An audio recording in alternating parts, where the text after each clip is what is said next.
Realize Radicalization webinar.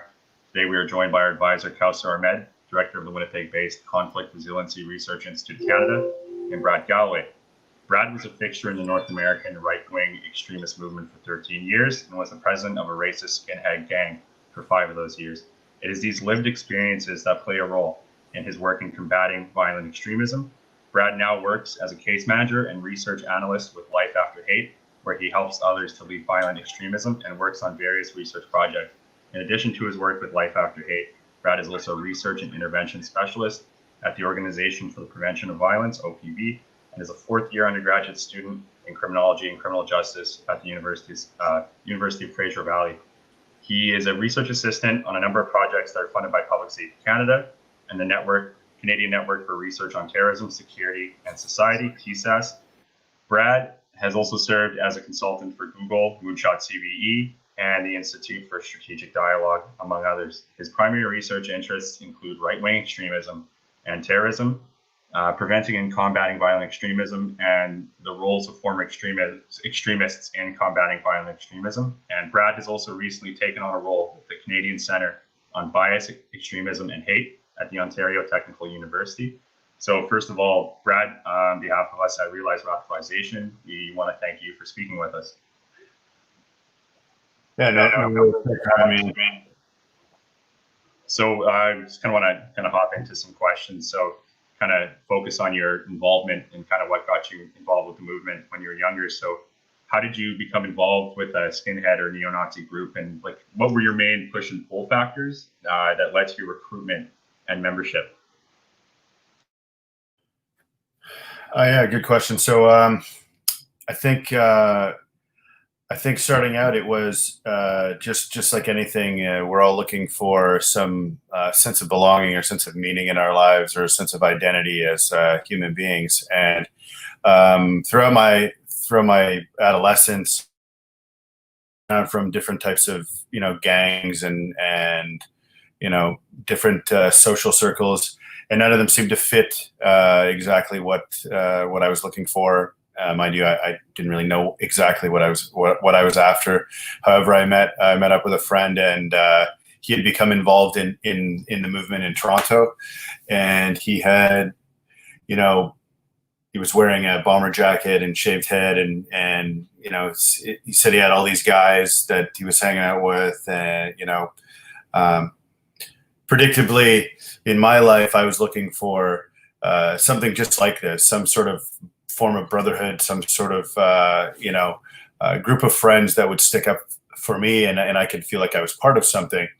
Not necessarily did I believe in the really the ideology that was going along with this. I often talk about this as like, if this guy was a member of the IRA, or if this guy was a member of some street gang, and he was offering me these same types of things or same attachments to this group, I would have gone along with it. I think that the substantial thing that really kept me sort of there was this idea of trust, though, because I knew him from earlier in my life. So I trusted this individual as that. Once I was in this group, if it was just some random person, it would have been a different thing. But I already had a relationship with him that I trusted him already. And he started talking about the ideology and things like that. But again, it was just like, it was this whole adrenaline thing of having this group of guys that you could be a part of, and allowing me to be part of their group, and yeah, that feeling of attachment to these different individuals that were in the group. So it seems to be just very, very similar to sort of the same factors which drive people to gang involvements in inner city communities. And so when you first started hearing about the ideology, or it was brought up to you, was it brought up by individuals in the group who were highly charismatic and sold it well, or was it kind of like what you stated, how you didn't necessarily grasp it right away, but over time did you actually come to sort of take hold of those beliefs? Yeah, I mean, it took quite a while to get actually involved in the actual rhetoric of the group, because it was kind of unbelievable to me, because like growing up in Toronto is one of the most multicultural cities probably in the world, and when looking around, and when I was growing up, like I had spent time in custody, I had spent time in all different communities, and never really saw anyone as different based on race. So it took a long time for me to like get into that. Like I remember getting really attached to this subcultural stuff of the group, like wearing the different clothes and like shaving my head and doing that stuff. I was able to do that pretty quickly. But when they tried to sell me on like Nazism and neo-fascism and on all this kind of stuff, I was kind of like deflecting that off at first. And I found myself perhaps even like joking around about things, like telling racist jokes or something to make myself fit into the group rather than like trying to like fit into the ideological thing, because I just wasn't connecting with a lot of the things that were behind those ideologies. The ultimate anti-Semitism that goes along with neo-Nazism, all of that kind of stuff. It was very hard. I mean, to get into, because I had grown up in an area where there was Hasidic Jews, Orthodox Jews around, and many different cultures around, and I never really had bad experiences with those people. So it took a lot for them to sort of, and the breakdown I think got into politics, because I was already very into politics at that time in my life. I mean, I had some opinions, so it was easier to sort of sway on conservative values and that stuff. So the recruiters kind of like realized that I was vulnerable in certain ways and that I could buy into some of it, perhaps not the real racist stuff. But so I think part of it, was like these different leaders that were, I remember meeting an older skinhead guy, and I guess he realized what I was more into, right? And he kind of saw me as more of a person who was thinking deeper into this than just the subculture in some ways in the political side. So he was trying to get at me from that side. But all in all, the violence and the adrenaline and the group mentality was more attractive than all of this other stuff that became kind of a side note. As a young person being 19, 20, 21 years old involved in this, a lot of this stuff was going out on weekends and getting in fights at bars and that comradeship, if you want to call it that, within the group, and not necessarily. I mean, later it would become much more prevalent of the ideology and that kind of push.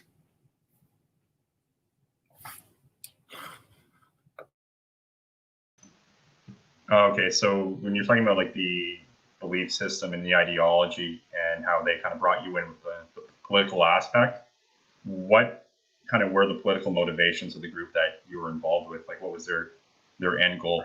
So initially, the group that I was in Toronto, there was no real political motivation. We weren't organized. We didn't have anything really going on. It was a lot of just opportunistic stuff, antagonization of different communities. Mainly, we were fighting against other gangs too. Like the anti-racists had their own gangs that would, want to fight with us and that kind of thing. So we were doing that kind of stuff. But then later, so I joined up with this group called Volksfront, and their idea was being the voice of the so-called the white working class of the Pacific Northwest. It was a group that started in a prison in 1994, and they said that they were looking out. So they weren't going to be like the other white inmates. They were going to look out for a prisoner if they're white, and not get them involved in like the prison culture of like the selling dope and doing all that kind of stuff. So they were sort of positing themselves as this overarching group that's helping folks when they're in the prison, and then when they would get out, you would join the actual in the community group. And basically their outreach was to support what they called the Aryan POWs, so the guys who were prisoners of this war that they were saying. And they were big supporters of the Order, which if you guys are familiar with the Order, 1980s, a domestic terrorist group in the United States. They outrightly supported them in prison, all of the members throughout the time that I was in. And then another part of it was to buy land and create some sort of white ethno-state on its own, aside from the rest of the United States and Canada. And the idea was to buy land in each country. So once the internet came in, the goal was to expand this group to many countries, and it ended up being in 11 countries in the world. And basically, the idea was to create these homelands within the countries that the group was in. But realistically speaking, it was operated like a gang. It had the structure of a motorcycle gang, and president, and again, back to this research on charismatic leaders and all of this. It was substantially led by the founders, and they were, it was very, very rooted in American skinhead movement kind of style. And from there it was the goal. No straight ahead goal. It was more just like getting that land. And they often said that they did not partake in reactionary violence against other groups that would come along, which I don't know. It's probably one of the most bothersome things when I think about looking back on it, because most people that were in the group were felons, convicted felons. So, and for violent crimes. So I don't know what, maybe the point was just for them to say that outwardly, and it makes them feel better. But I think the point of the group was to, again, put fear, and this is me looking back on it, to put fear and division in communities, so that we, again, that group, when I was in it, it was to divide and take from communities, right? And specifically, it was to end multiculturalism and end all these different things that were seen as the enemies of the white race and the white cause. So kind of going from what you were saying about all very interesting stuff, by the way, like incredibly interesting. So kind of going from what you were saying about it being gang-like and about being in bars and fighting and stuff like that, are there initiations to it? And when there is recruiting going on, what are you looking for? Who and what are you looking for in terms of a new recruit, and in terms of initiation, is there anything that they have to do? Yeah, I mean, nothing specific had to be done to join this group. However, of course, there were the normal caveats. You needed to be white and of white ancestral heritage. So this was kind of like a thing that would, at the beginning, they would ask, where you were from, or what part of Europe your family came from. Very loose-knit sort of questions.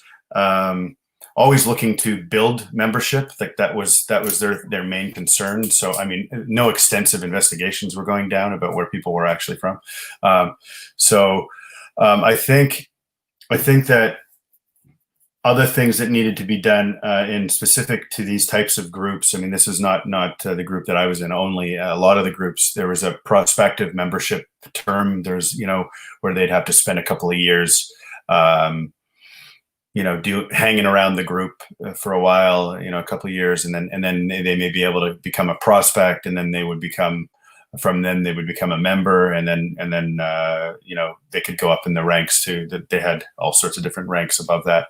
But yeah, it ran like a biker gang with like the patch system, like you patch in and patch out or whatever, that kind of system, which added it adds a degree of divisiveness and actually causes a lot of infighting within the groups. I believe that these structural things, because one thing that is always present in these types of white supremacy is ego, and there's nobody's just happy with who the leader is or who the leaders are. They all want to be the leaders too, and they are the leaders, I guess, in their own minds a lot of times. And then the violence, it often is the demise of these groups too. It's not often. I say that I experienced more violence within the white supremacist group than it was outward to the community, because this group, they could never figure out what was going on. So it was it was always, okay, well, we can't have this group, we can't have this guy, we can't, always arguing about what was going on within. So I guess in a sense that kind of helps society, that these guys are busy just arguing amongst themselves half the time. But I think when the violence does come down, unfortunately, we see, these guys are and specifically in my story, I never got involved in the serious violence, but I know some of them did, and it we see things that like happened in Wisconsin at the Sikh temple with the Hammerskin guy who ended up doing the shooting there. And so we don't ever want to undermine the violence that goes outward, is what I'm trying to say. But we do need to recognize that the violence is within as an intervention point too for our law enforcement people that are working on this out there, knowing that when they see that the groups are being disrupted, that's a good time to get in there and disrupt the groups some more, to hopefully help dismantle these groups. Right. So anyway, figured I'd add that little point in there just while we're on it. Yeah, absolutely. One thing I find interesting too is when you bring up about developing these little communities. I recently came across a trailer to a movie called Welcome to Lee, about a guy named Craig Cobb who tried starting his own little white nationalist village in North Dakota, just 2 hours south of Winnipeg. And also too that the movement, the base, they were training out of Oregon and Washington State, and they talked about how we have a ton of land where we kind of come here and we do our clandestine training. So it's kind of interesting that they're looking to find these methods to build a home for themselves. But for yourself, what kind of finally led you to make the decision to get out of the movement? What was the breaking point for you? I often talk about this, but there was no certain light bulb moment, but there was many moments of during when I was in the movement where I was like, man, I'm done with this, right? And I knew I was done, but it wasn't just as simple as when people say, oh, well, people could just walk away from this stuff, man. Why don't people just walk away? It's not like that.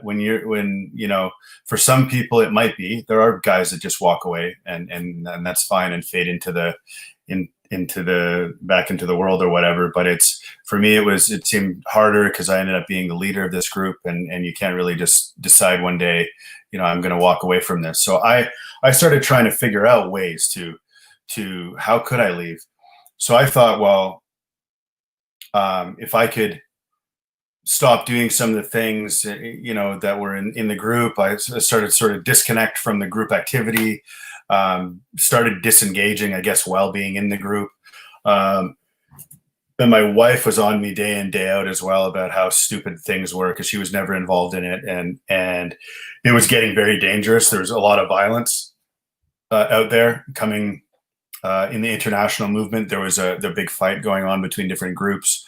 So it was becoming dangerous to go down to different events, and started seeing, some pretty unfortunate things happening, people losing their lives and people, getting involved in some pretty major violence. And, so those things started to happen. And I was like, no, this is more imminent. I have to get out of here.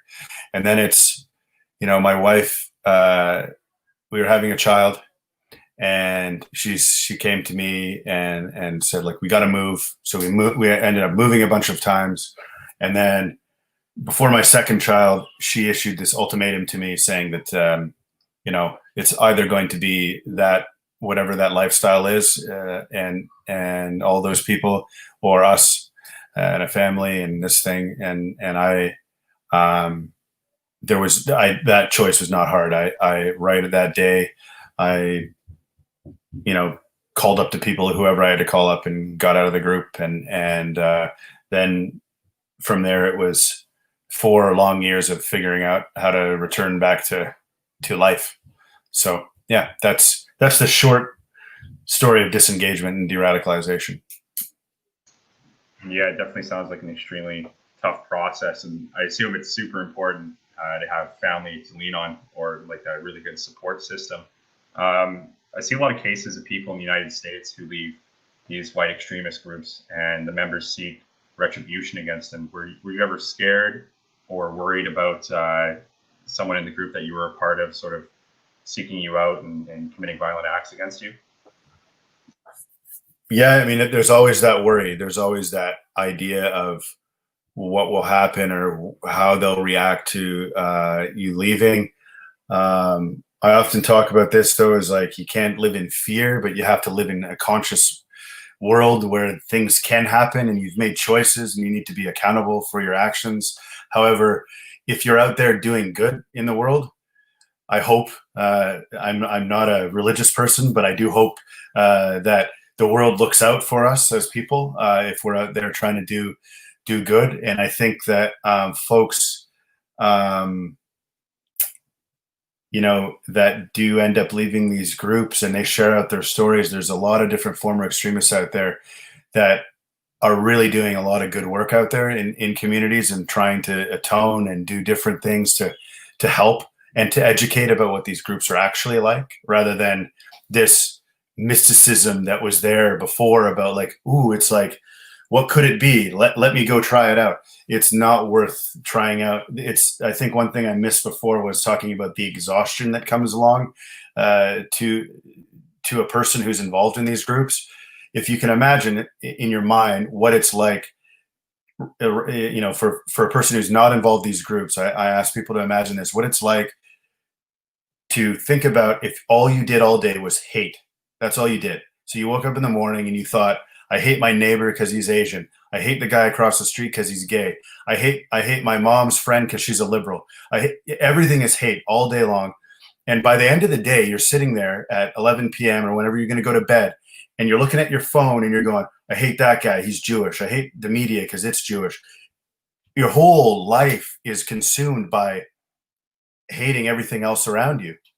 So I say to people, shift that idea now and wake up in the morning and, you know, have breakfast with your kids, talk about positive things, think about positive things all day, and then see how easy it is at the end of your day to say to yourself, well, you know, today I accomplished lots of things. I feel a lot better about myself.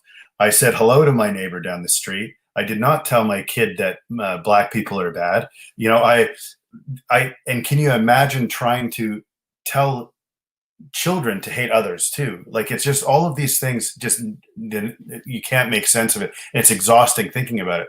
Now that we've thought about it, how exhausted do we feel about how that looks to a person? So I went through life feeling like that on a day-to-day basis. And you know, I used to go through when I was in the movement, I had anxiety, depression, all these things going on. And those things started to disappear after a span of time after I left, like all these negative situations that I was in mentally, which is, I think, a clarity for those people who are involved in it to think about, like, why am I doing this exactly? Why am I sitting here, you know, wondering about this international, I guess the new thing is the international cabal that's, you know, managing all of us or puppeteering everybody in the world. Why think like that?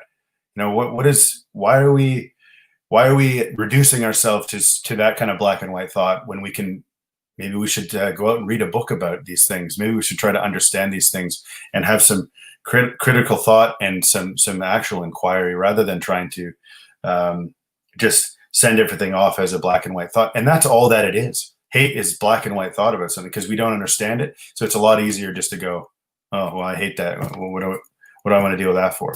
Right. So I think not hating is like a sense of freedom to us. So all these guys who say, all these freedom seekers in the far right groups that are out there, and I think you are a lot more free to allow more information in, rather than, you know, to be a reductionist and sit there and go, okay, well, I hate everything. Well, what do you get out of that at the end of the day? So anyway, my short lecture. Yeah, that obviously would be extremely taxing. And I think the other thing too is when you're, you know, caught in that echo chamber where you're really not going to have the ability to, you know, maybe think more positively. And I'm curious too, like how much of this hatred is brought on because these people have never been open just to have a positive experience with a group that they hate. Like one thing I came across recently that was super interesting is Daryl Davis in the United States, and you know, black man talking to members of the KKK and completely changing their worldview. Like, how many members do you think would kind of get up and leave the movement if they just open themselves up to one positive experience with minority or anyone really? Yeah, I think leaders from different communities are very, very essential to this work right now, right? And particularly Daryl, yeah, he's done some amazing work with talking with folks that are in the clan and getting them to change their minds on that. I think, you know, humanization, I think, is at the root of that, though. It's about, you know, when they see that, they look at Daryl and they're like, oh, he's black. Well, no, Daryl is not black. Daryl's just Daryl, right? But once Daryl knows that, once he gets past the fact of race, now we can have a conversation. And now that person's like, oh, he's a human being. Like, what do you mean? This guy just talks just like me. And he acts just like me. He likes the same food and beer and all these different, like, once we realize we have so much more in common than we are different.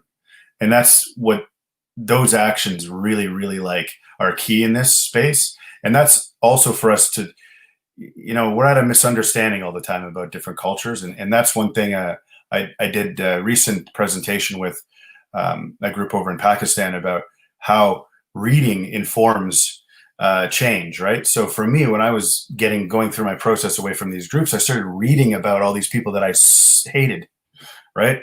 And I'm like, wait a minute, this is really interesting. Like this culture is interesting. How could I at one point have hated this so much, right?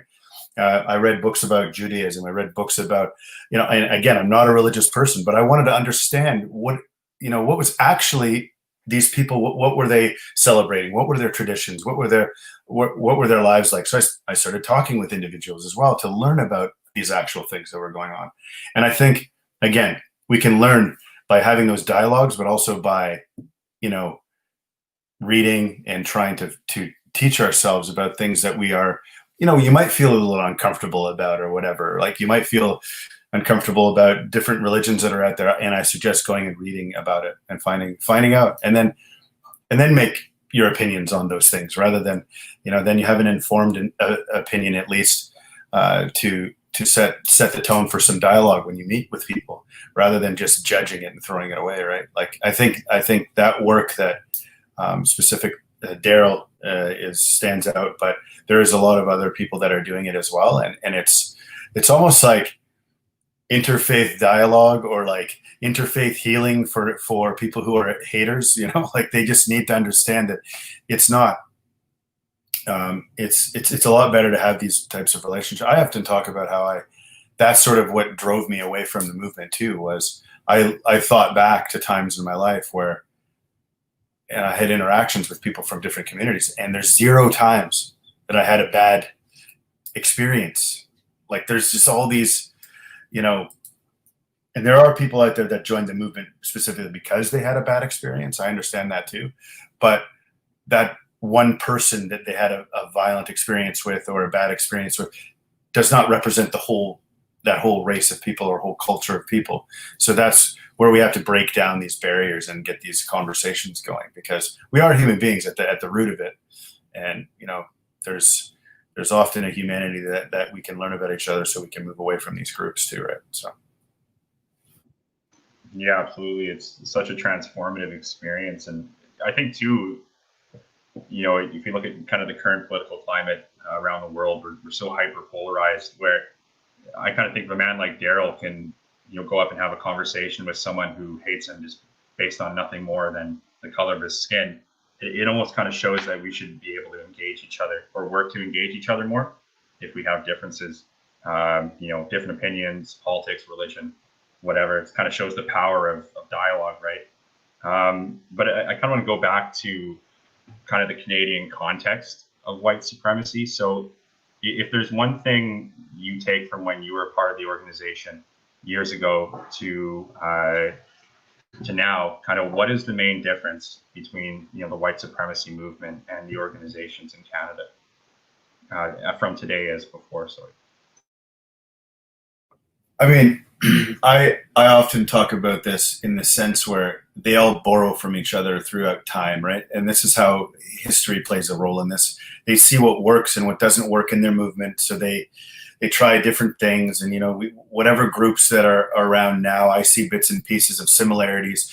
But I mean, the social draws and all the in-group, out-group stuff, that stuff, it remains the same.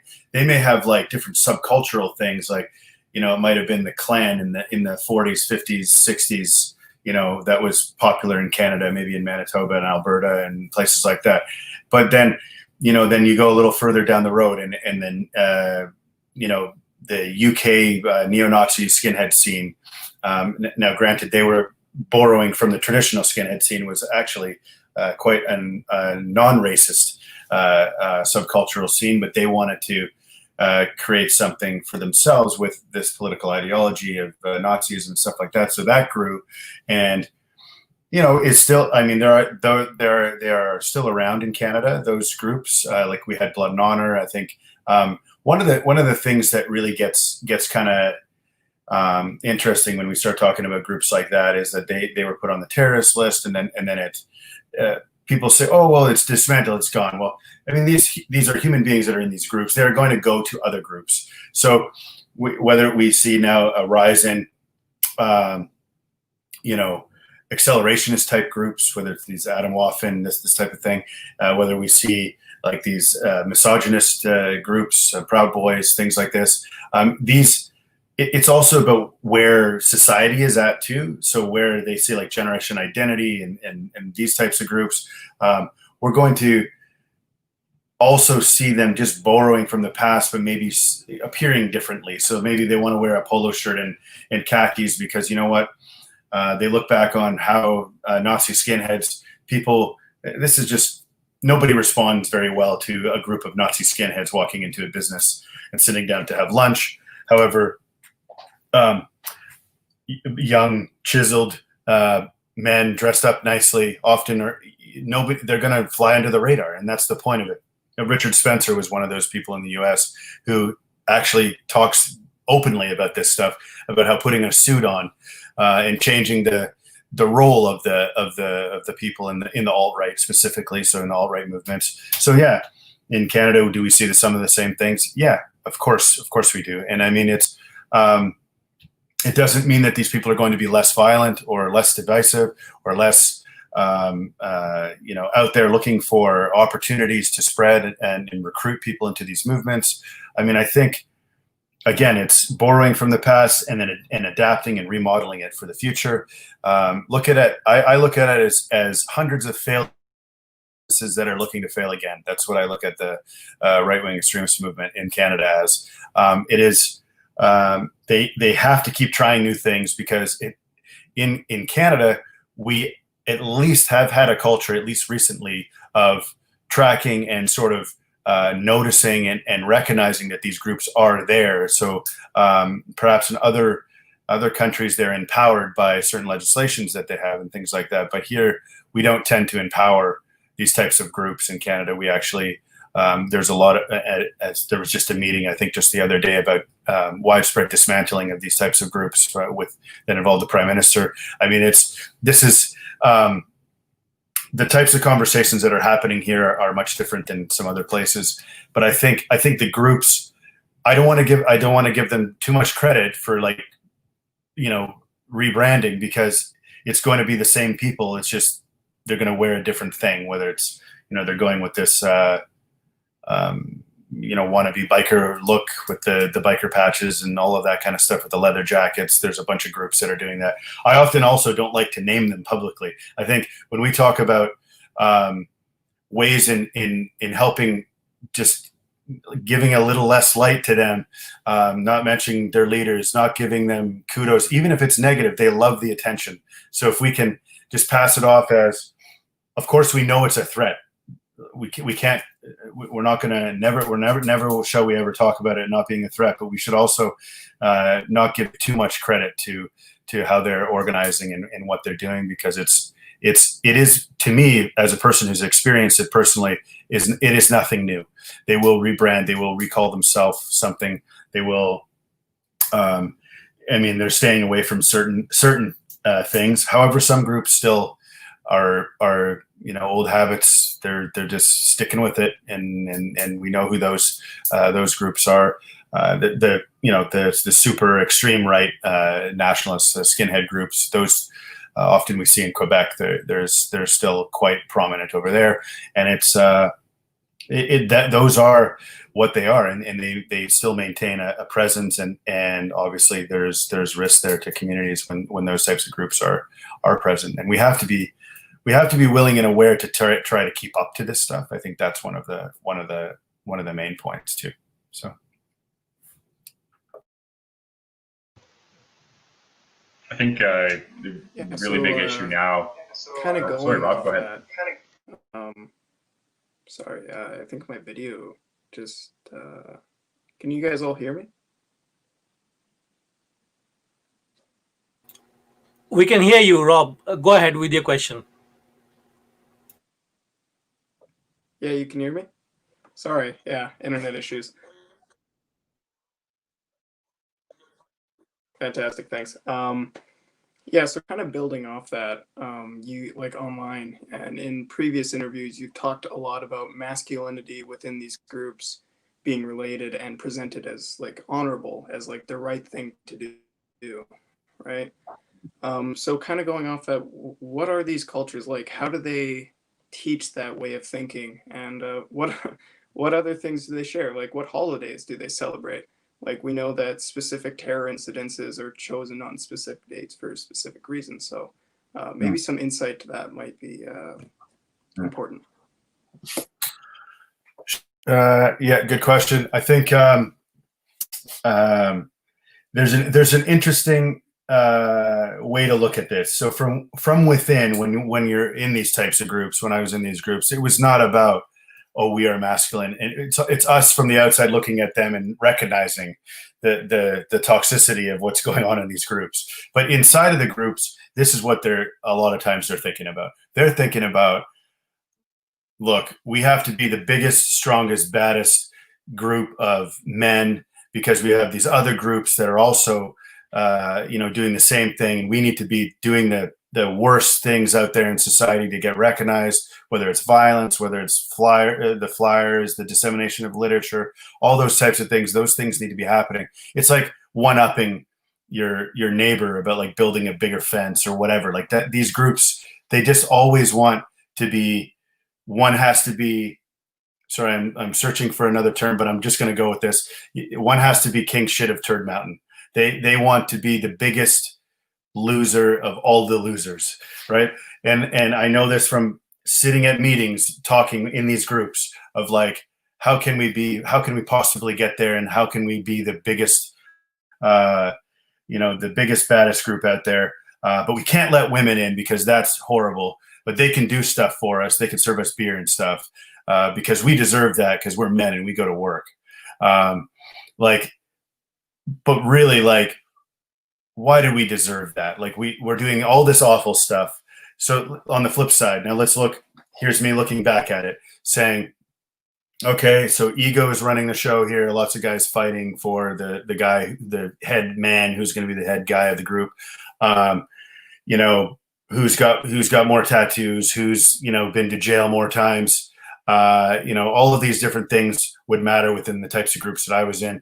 I mean, we can look at these masculinity-based groups that we see today. Let's talk about Proud Boys, I guess, for a second.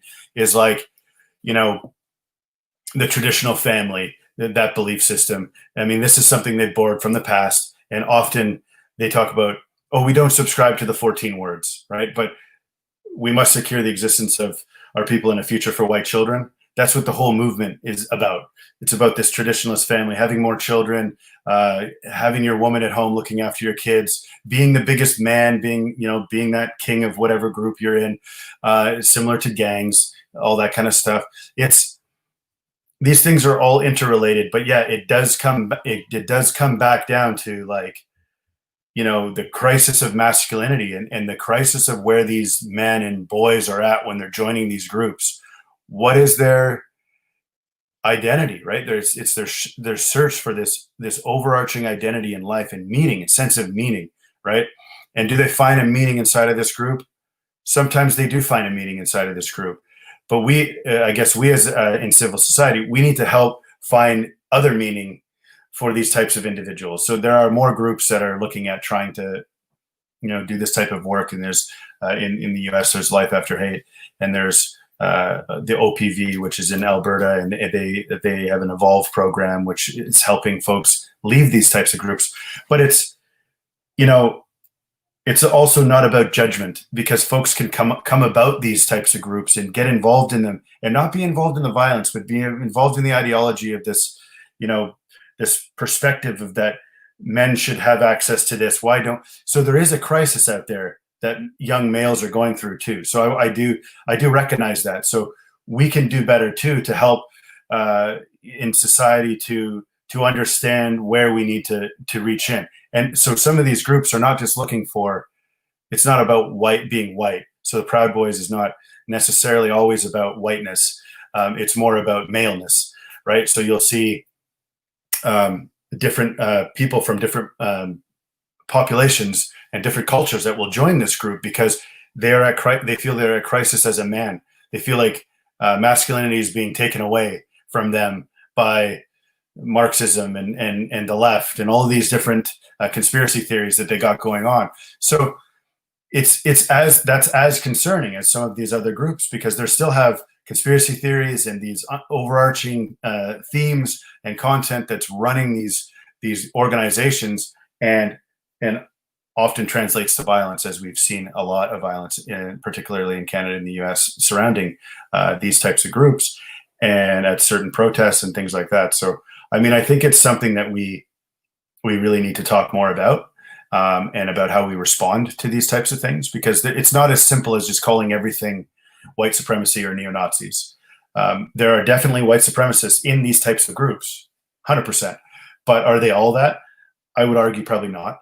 But that doesn't make their toxic hate for women and for homosexuals and different people in society, that doesn't make any of that stuff.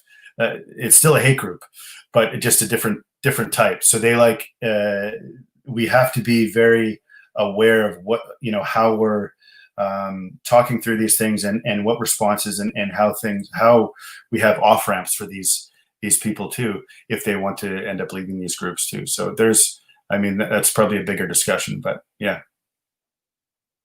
I think you talked about kind of not giving any kudos to these groups because they love it so much, but I feel like in regards to the rebranding, at least, like a lot of these, known motorcycle clubs who are basically facades for hate groups, they seem to pull a lot of people in who kind of just have these overhyped narratives on or not narratives, but genuine Islamophobia that they get from the disinformation chamber on the internet. So, I mean, kind of how effective are these groups at recruiting people based on what's going on in the internet? Like, how are they really utilizing this disinformation on the internet to their value to bring more people in? And someone might go in with more conservative mindset, let's say, but then they obviously can become radicalized and walk out of it way deeper than they began with. You just mentioned right at the end there one of the biggest recruitment techniques that these groups have. So they have a kind of conservative guy who's like, I don't understand why people wear hijabs.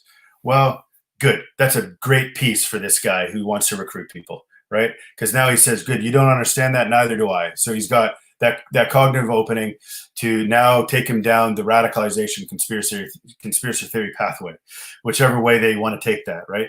So yeah, I mean, you hit on probably one of the most prominent groups types of ideologies that's around right now in Canada is this anti-Islam or Islamophobic groups, which is probably one of the most concerning things that we're seeing is that there's been a huge uptick in violence against Muslim communities across Canada, and also vandalism of their religious institute.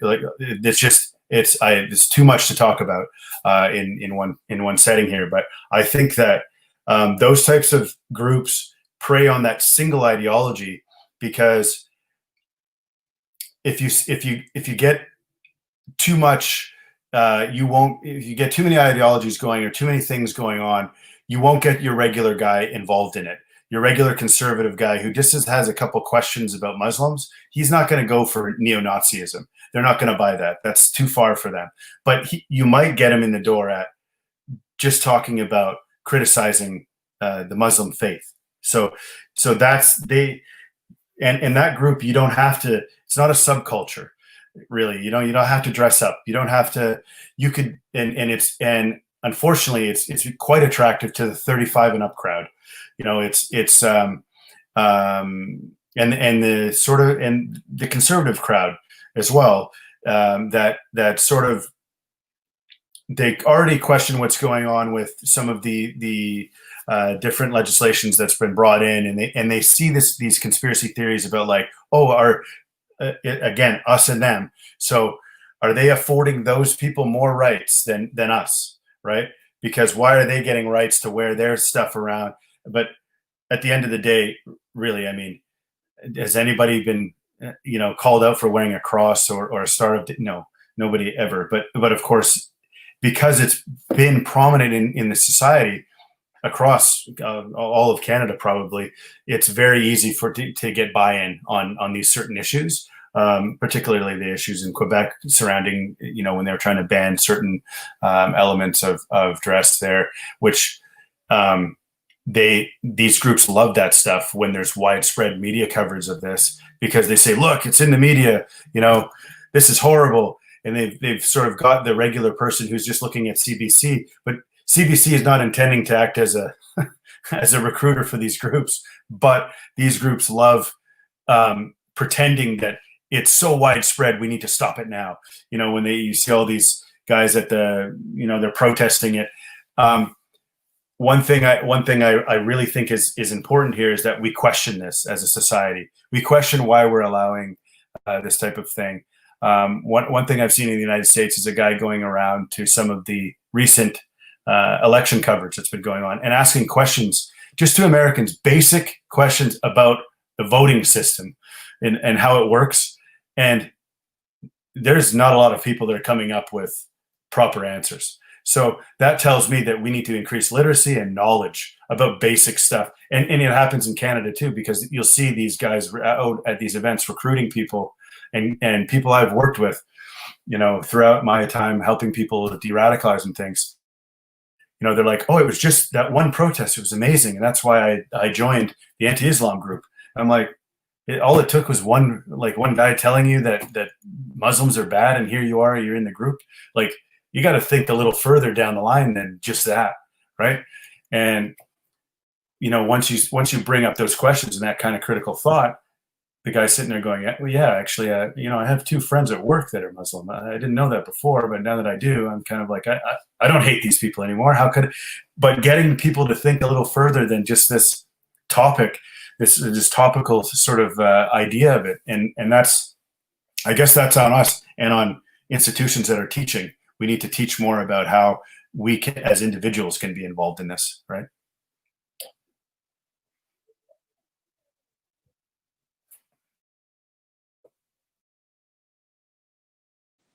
Yeah, sorry for the little delay there. That's my internet's fault once again. But yeah, very very insightful. It kind of leads into something that I also wanted to ask you about, which was during the times of like COVID-19, increased vulnerability and isolation. What should people be kind of on their toes for online? What should they be aware of in terms of recruiting processes and things like that? What rhetorics, etc. Yeah. I mean, I think we're all feeling it. We're at home. We're thinking, what should I do? Oh, I can't really go out too many places. I'm going to go on the computer. I'm going to go watch some YouTube videos, whatever. So you end up watching some YouTube videos. It's knowledge. It's media literacy. It's knowing what's real and what's not. What's considered to be like actual media personalities. We have to stay away from social media. Sometimes we have to stay away from YouTube and these personalities that are just coming up and popping up there. Like I think the emergence of all of these sort of conspiracy theorists personalities that I'm finding on the online right now during the pandemic, they know. These groups know, and they'll plant somebody there. And I just the other day I was talking to another colleague of mine who said it's almost like these groups, they see that people were researching women in the far right, and then all of a sudden there's all these charismatic leaders, women in the far right, being put online and being front facing out there, right? Because it's like they want to recruit. They see that that's working as a recruitment tool, and they're like, that's cool. We should do that too. So it's very strange how this pandemic, just regular people spend more time in front of the computer. So these groups know this too, right? So the more viewership. So I mean, I see some of the stuff that these internet personalities are getting hundreds of thousands, a million views of their videos sometimes. Like, and remember, and I'm not trying to tell anyone who to vote for here, but the divisiveness of the vote down in the United States, where it was still 70 million, it was very close in that vote, either way. So that's how divided that country is. Now think about that. And these recruiters know that, whether it's left, right, and we get other types of extremists as well. Islamic inspired extremists, accelerationists, these types of people, they're all looking at all of these factors and saying, this is amazing. We have a pandemic, causes fear, causes all these different things. Let's get people involved in this. And I think QAnon is one of them that's really, really sort of taken off because of the pandemic, because it's just so many people are just, maybe it's they're without work, maybe it's they're spending way more time at home in front of computer, TV, all this kind of stuff. So we're, things like that are not necessarily rooted in actual, street level violence. It's more like they're on the steps. It's a stepping stone to radicalization to some of these other groups. It's very interesting to see how this will pan out over the next couple of years as we look back on it from a data perspective, to see which things were the most popular and which things were not, and also the different sort of single issue type of groups that have sort of emerged over the last kind of year because of the pandemic, because they feel like they've got the right audience right now. So. Yeah, it's one thing I kind of worry about with the pandemic and the current political situation and the polarization in the U.S., like especially after learning about accelerationist groups. Because all last year I was pretty surprised. I was like, why aren't these groups more active, right? Like this is kind of what they're talking about. This is sort of almost creating the perfect scenario. But then I think the reason they're not active is because they're just letting this happen itself, and it's just going to pull more people towards them. So that's what really scares me, to be honest. And especially if you look at the militias and like the various armed groups in the United States, it's almost like the perfect powder keg. So kind of interested to hear what your perspectives are on that. Yeah, I think I don't want to give them too much kudos here, but I want to say that to my knowledge about accelerationist groups, this is their playground. This is it when everything is falling apart or appears to be falling apart. Now this is what I mentioned.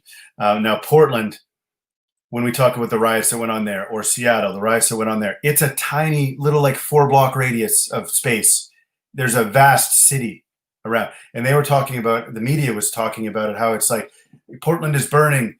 Like, no, it's not burning. Like, there are a few streets, yes, and there are a few areas that are affected by this, and it's tragic that those areas are affected. But the accelerationists love when the media comes and says Portland is burning, the Kenosha shooters on a rampage. They love all this stuff. Like, that's how they project. That's how they take this information and then re-up it and say, look at this. All of these cities are going crazy.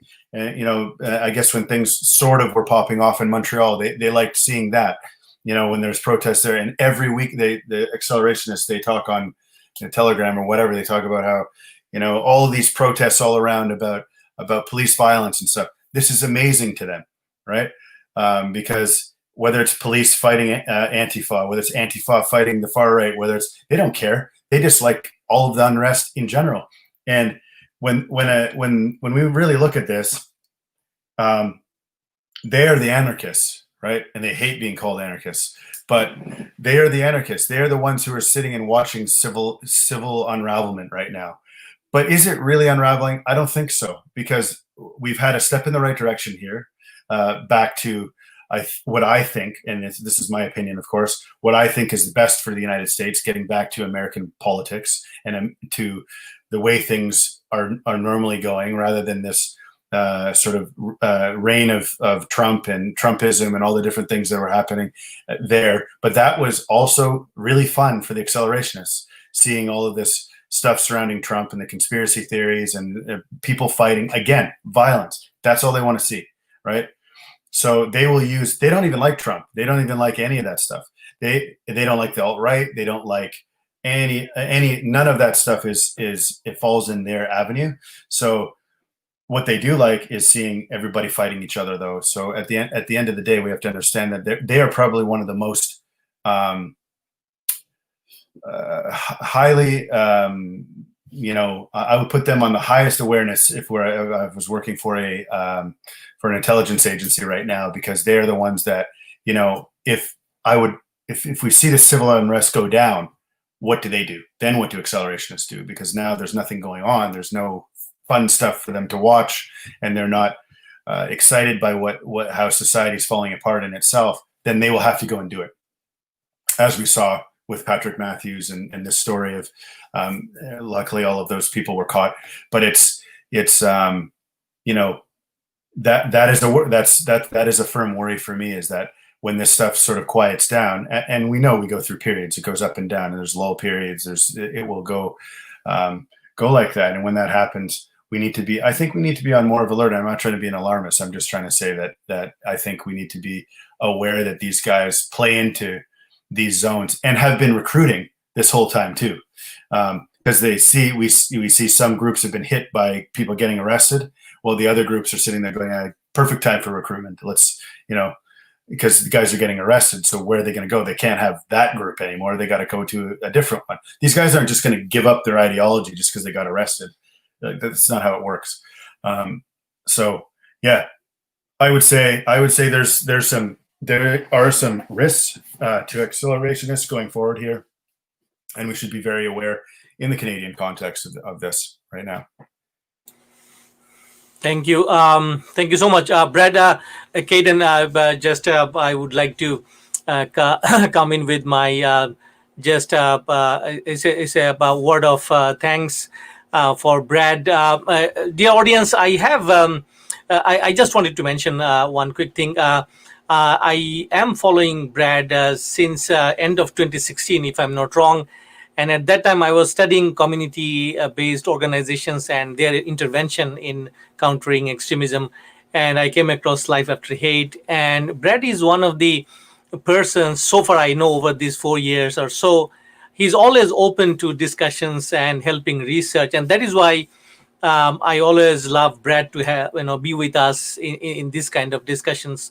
And we always welcome Brad's insights, because the way he explains, it saves reading possibly 100 hours of literatures and books. And this is what is exactly happened today. Dear audience, you must have noticed that he has covered such a broad, landscape within just less than 50-55 minutes. And there are a lot of things to take on. And this is why we love Brad and his insight so much on this topic. On behalf of Conflict and Resilience Research Institute, I would like to express my gratitude for Brad and his time here. And before I also forget, Brad is working with the Center on Hate, Bias and Extremism at Ontario Tech University now. And they actually hosted a very interesting panel a week ago, if I'm not wrong, Brad, post-US presidential election and extreme right. So in fact, they are going to host possibly another session after the election very soon. And I would like to request the audience to tune in, because they invite very well-known figures, those who study extremism, alt-right. And if you are interested about the post-election phenomena, please tune in. And we also always like to tune in. And just to hand over to Caden Lee to wrap up the session and say good night. I just want to say that Brad, your participation and your insights are extremely, I would say, motivational for the young people, like as you see, Caden and Robert. They are one of the, I would say, very unique group of young people, those who think about intervention on extremism and radicalization in Canadian perspective. So once again, Brad, thank you very much. Caden, floor is yours to conclude this session. Yeah, absolutely. I know with all your work and your research, you're extremely busy. So I truly appreciate you taking time to talk with us. And also, you know, a lot of respect goes out to you for what you're doing, right? Because I think what you're doing is really significant and necessary. Kind of like what you explained about how taxing it was to wake up every day and, you know, to hate people, and how freeing it was. The fact that you can use your own experiences to help other people feel that way and sort of leave that life and reintegrate into society is, I think it's honestly awesome. So thanks so much for joining, and I really appreciate it. Yeah, thanks for having me. It's always a pleasure talking with people and answering some of the key questions that we have. I know in the Canadian context, there's lots of work going on right now. So this is a good way to get conversations going and dialogue going just outside of our little unique circles that we work in, right? Thank you very much. Good night.